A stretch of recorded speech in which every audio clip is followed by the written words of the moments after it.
It's Ashley, your local real estate agent here in Everett, and I'm here to review a book. This is an amazing book. I'm just going back and reviewing it because I went back to go read it again, and every time I go back and read this book, I pick up a new nugget. It's so good. It's called If You're Not First, You're Last.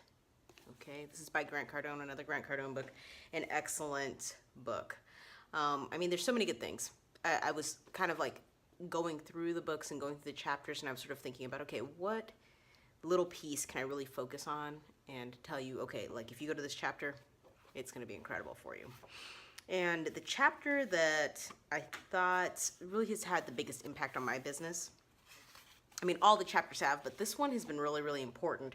And it's chapter 15, the power schedule to advance and conquer. Okay, this is a very important chapter, and I've used many of the techniques in this chapter here to grow my business in the beginning stages. When he wrote this book, he was writing it during a recession, and his sort of take on what you're supposed to do during a recession is actually to advance and move your business forward, because you can pick up market share from other competitors that are either contracting with the contraction. And so basically the idea is to take that contrarian position. And this is a very common idea actually in many books. It's that are written about entrepreneurship and starting a new business and all that stuff. And so in this book, he basically outlines very contrarian ideas. So in a recession, instead of trying to save all of your money, what you would do is you would like double and triple down and spend all of your money and basically go down fighting. I think that can be scary for some people. Quite clearly, not everybody is going to kind of go all in when shit seems to be going to hell in a handbasket, okay? And so, similarly, when you're beginning your business, it's sort of like that, right? You're, in some ways, you're sort of in a recession. Like, maybe you don't have as many clients as you want. People don't know who you are. People don't know to get products from you. It's, problematic for the same reasons that a recession is difficult, because basically, if you're starting out in your business, for you, there would be in a way, less qualified buyers available, because there are so many competitors in the market taking advantage of the good times that it's more difficult to come across clients. So I'm gonna get back to chapter 15 here. I'm gonna read a little bit. It says, "It is critical during a slow period that you keep a very tight, disciplined schedule, something I call a power schedule, to keep yourself and your company focused and productive." So this is really important. He actually goes through, and in a few pages, he outlines the things that you should do on your power schedule. Like literally, he says, wake up at 6, do this, do this, do this. And literally, I have followed this in basically in this way, and it has been really good. And I think the real key is to make sure that you're following the schedule consistently and just doing it. The other thing that he says is any production, output, effort, or action done in sufficient quantities on a regular basis is better than no production, and you will get results.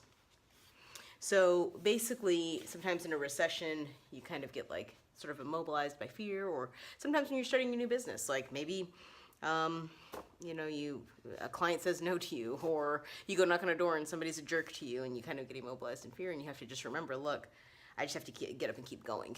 Okay, that's gonna happen. You just have to go. And this is it. I love this right here. This is one of my favorite quotes.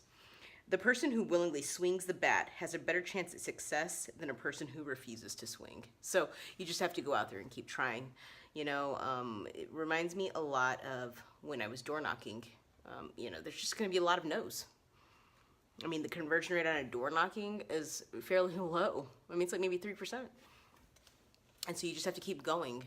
And, a thing that could be really, really helpful there is calculating what the cost of a deal is. And so you can sort of convince yourself that each door you knock on, even though they're saying no to you, is actually money to you, because you're working your way towards a deal. And you have to be out there just swinging and putting yourself, in the pathway of success. Put yourself in the pathway of success. So, this is a really great chapter. I would highly encourage you to pick up this book and read it. I mean, there are so many good chapters in here. Do the exercises. Each chapter at the end asks a few questions about the material so that you can make sure that it's like in your mind.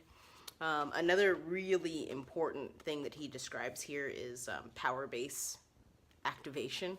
So this is like going and really working closely with your sphere and making sure that you're contacting them as your first place to go to instead of engaging people that don't know you yet. And so it's just a critical skill. It's a fantastic book. I highly recommend it. I think I have the hard copy book and I also have the audio. I have probably listened to the audio more times than I can count. I mean, it's like I could almost just like recite it back. But fantastic book. Let me know what you think of the book. Put your comments down below. Like the video. Follow me on Facebook. Check out my website ashleybolden.com, and subscribe. And I will see you again soon, YouTube.